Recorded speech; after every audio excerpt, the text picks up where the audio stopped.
The fire sale was a nice sized update for Counter-Strike, which released exactly when expected, similar to previous updates like a call to arms. But how did we know when these updates were actually coming? Well, let's go into Valve's update schedule for 2024. The beginning of this year was very slow. We were getting almost no news from Valve as they were pretty silent, and the updates we would get were tiny bug fixes. It was clear that we had an update that was just around the corner, which is where we got the Call to Arms update, bringing a bunch of new content like Arms Race, a new case, and more. Now, usually when we get these bigger content updates from Valve, it follows with some smaller updates afterwards to fix any bug. Now, once we get into March, things began to slow down and the news from Valve almost became non-existent. But we had something big coming, which was the Copenhagen Major. So in March, we got another huge update as Copenhagen brought the new pick'em system and of course all the new stickers. Valve was even at the Copenhagen Major listening to players' feedback, which is where 1 month later in April, Valve went silent for a bit, and then we got another large-scale update. This time it's On the Other Hand, which came with anti-cheat changes, the most requested thing at Copenhagen and by players at the time.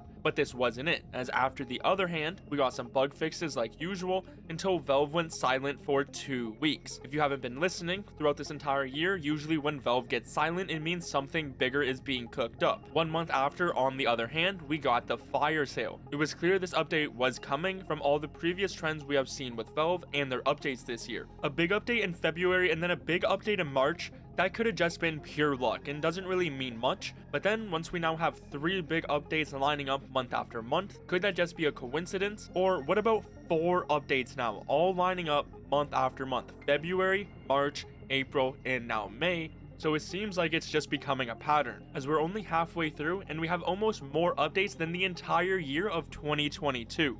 So if the updates continue at this rate, 2024 can turn out to be one of the more updated years for Counter-Strike in general. Now, I know people will still complain no matter what the update includes, like the fire sale brought no improvements to the anti-cheat, which is fair, but if we are going to be getting updates at this rate, a big update every single month, we can't just expect every single one to include exactly what you want. Now, we've had many leaks recently for bigger updates like Operation 12. Now, it's important to realize, I actually don't think the next operation will release, let's say next month in the big update, but most likely in the next few months instead. Previous operations were either more or less 150 days. We know that Cobblestone will have a snow theme, plus Shanghai will be taking place in December, which many are theorizing that Valve will want to capitalize on this market. So it seems very likely that we'll have an operation throughout the winter months, which means an operation start around September, October, November, and then you add in the 150 days would cross through winter, which seems pretty likely for the next operation.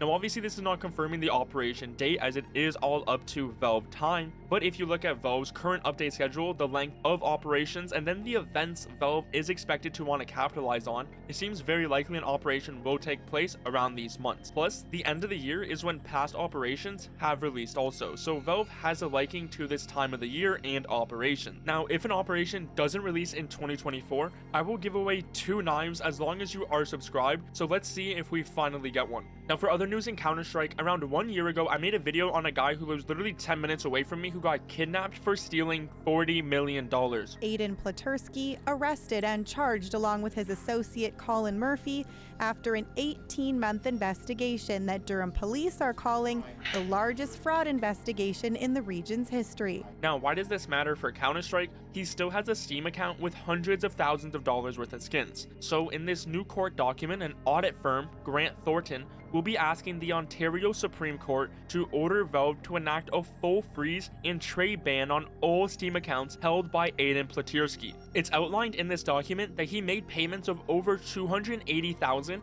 and over $200,000, which track back to specific CS trading sites. Aiden also didn't realize, but once he flexed his skins online, he eventually got questioned where they came from as he was supposed to be bankrupt, potentially thinking that no one would notice their worth. The court documents also point out that Aiden Pleterski is actively trading his skins and selling them, which is where the court order comes into play, and they need Valve to step in so they can freeze his account and trade ban it. I tried to look for a similar situation where Valve had to ban anyone because of a government, and I couldn't really see anything. So if it happened in the past, it must have sort of just been behind the scenes. But this court document pretty much goes over everything and exactly how he's getting them and how he's liquidating the skins, all by using the Steam platform. But this is without a doubt something that's very interesting, especially what the results will be. Will Valve have to admit that skins have real worth, as Aiden is using it to hide his money? For some other news, if you're running issues while playing, Fletcher Dunn has responded to over 13 messages in the last 24 hours, looking at players' problems, and even confirmed that Asus Aurora is causing frame time issues, but is looking at getting it fixed. Whatever happens next for Counter-Strike, we will be going over all the news you need to know right here, so subscribe to not miss out on any future updates.